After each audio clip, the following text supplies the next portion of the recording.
just going to be a quick video on distance, rate, and time because we had covered it some already. So this is just going to be a quick refresher. So we know with finding distance, we have to multiply rate times time. So distance equals rate times time. So these three work together. So that means they can be used interchangeably, okay?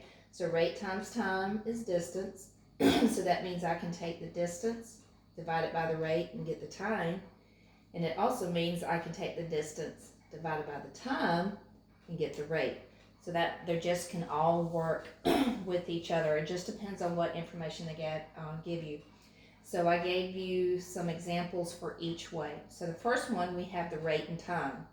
So if you have the rate and time, you know you're going to multiply, all right? So if you are going to go 55 miles per hour and drive 4 hours, you should go 220 miles, okay? If you drive 70 miles an hour for 7.5 hours, you will drive approximately 525 miles, okay? So if you have the rate and time, just multiply. All right, in the next set of examples, we have the distance and the rate. So that means we're going to divide to find the time. So you went 300 miles and you drove 50 miles an hour. So how long did it take to do that?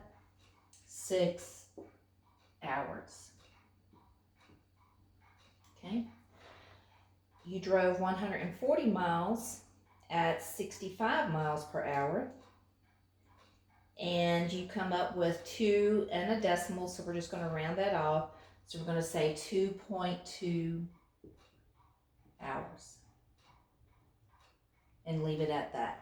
Okay, so if it's a decimal, just round it to the first decimal place. All right, on the next set, we have distance and time, so we're going to find a rate. So 2,400 miles in 40 hours. How fast did we go? 60 miles per hour. And then 575 miles in 8 hours. We come up with 71.875, so we're going to say round to the nearest mile per hour, so we'll say 72 miles per hour. Okay, so just a quick refresher. So these problems are going to be based on these three